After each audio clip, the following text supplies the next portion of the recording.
ನಾವು ರಾಷ್ಟ್ರಧ್ವಜ ಅಥವಾ ಕನ್ನಡ ಧ್ವಜ ಇವೆರಡರಲ್ಲಿ ಒಂದನ್ನು ಸ್ತಂಭದಲ್ಲಿ ನಾವು ಆಯಿಸ್ಟ್ ಮಾಡ್ತೀವಿ ಅಂತ ಹೇಳಿದ್ದಾರೆ, ಧ್ವಜಾರೋಹಣ ಮಾಡ್ತೀವಿ ಅಂತ ಹೇಳಿದ್ದಾರೆ. ಆ ಥರ ಮುಚ್ಚುಳಿಕೆಯನ್ನು ಬರ್ಕೊಟ್ಟವ್ರೆ. ಹಂಗೇನೆ ಪಂಚಾಯತಿ ಯಾವುದೇ ಧರ್ಮದ ಫ್ಲಾಗು ಆಮೇಲೆ ಯಾವುದೇ ಧರ್ಮದ ಫ್ಲಾಗನ್ನು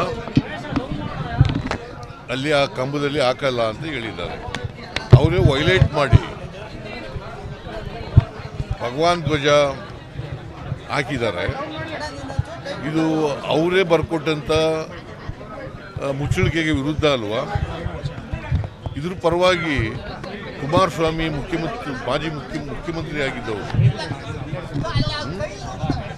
ಅವರು ಪ್ರತಿಭಟನೆ ಮಾಡಕ್ಕೆ ಹೋಗ್ತಾರೆ ಅಂತಂದರೆ ಇದು ಪ್ರಚೋದನೆ ಮಾಡಲಿಕ್ಕೋಸ್ಕರ ಚುನಾವಣೆ ಇರೋದ್ರಿಂದ ಚುನಾವಣೆಯಲ್ಲಿ ರಾಜಕೀಯ ಲಾಭ ಪಡ್ಕೊಳ್ಳಿಕ್ಕೋಸ್ಕರವಾಗಿ ಮಾಡ್ತಾ ಇರ್ತಕ್ಕಂಥ ಒಂದು ಕುತಂತ್ರ, ರಾಜಕೀಯ ಕುತಂತ್ರ.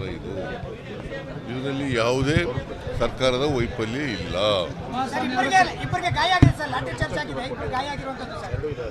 ಪೊಲೀಸ್ನವ್ರಿಗೆ ಹೊಡೆದ್ರೆ ಏನು ಮಾಡ್ತಾರೆ? ಲಾಠಿ ಚಾರ್ಜ್ ಗೊತ್ತಿಲ್ಲ ನನಗೆ. ಪೊಲೀಸ್ನವ್ರಿಗೆ ಹೊಡೆದ್ರು ಅಂತ ಇದೆ ನನಗಿರೋ ಇನ್ಫಾರ್ಮೇಶನ್ ಪ್ರಕಾರ. ಅದು ಬಿಟ್ಟರೆ ಬೇರೆ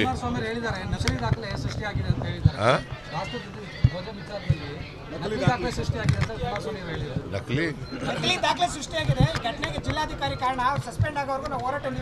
ಕುಮಾರಸ್ವಾಮಿಗೆ ಸುಳ್ಳು ಹೇಳೋದು ಬಿಟ್ಟರೆ ಬೇರೆ ಏನು ಗೊತ್ತಿದೆ? ಕೇಳಪ್ಪ, ಇಲ್ಲಿ ಕುಮಾರಸ್ವಾಮಿ ಯಾವಾಗಲೂ ಸುಳ್ಳೇ ಹೇಳೋದು. ಯಾವುದಾದ್ರು ಅವ್ರು ಹೇಳೋದನ್ನ ಸಾಬೀತು ಮಾಡಿದಾರ?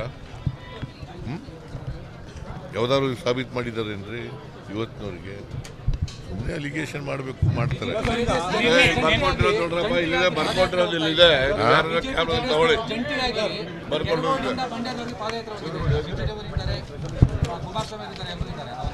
ಈಗ ಕುಮಾರಸ್ವಾಮಿ ಅವರೇ BJP ವಕ್ತಾರರಾಗ್ಬಿಟ್ಟವ್ರೆ ಪಾಪ.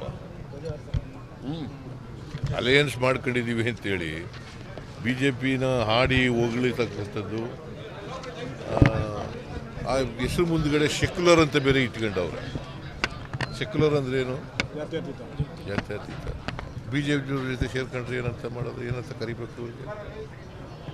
ಸರ್, ಇದ್ರ ಜೊತೆ ಹೇಳಿದರೆ ರಾಮ ಇದ್ರೆ ಸಾಲದು, ನಡವಳಿಕೆ ಮುಖ್ಯ ಅಂತ ಹೇಳಿ ಕುಮಾರಸ್ವಾಮಿ ಹೇಳಿರುವಂಥದ್ದು ಸರ್. ಇನ್ಮೇಲೆ ಮೊದಲು ಕುಮಾರಸ್ವಾಮಿ ನಡವಳಿಕೆ ಕಲ್ತ್ಕೊಳ್ಳಿ, ಆಮೇಲೆ ಬೇರೆಯವ್ರು ಹೇಳಿ. ಕುಮಾರಸ್ವಾಮಿ ಅವರು ಮೊದಲು ನಡವಳಿಕೆ ಕಲ್ತ್ಕೊಳ್ಳಿ, ಆಮೇಲೆ ಬೇರೆಯವ್ರಿಗೆ ಹೇಳಿ.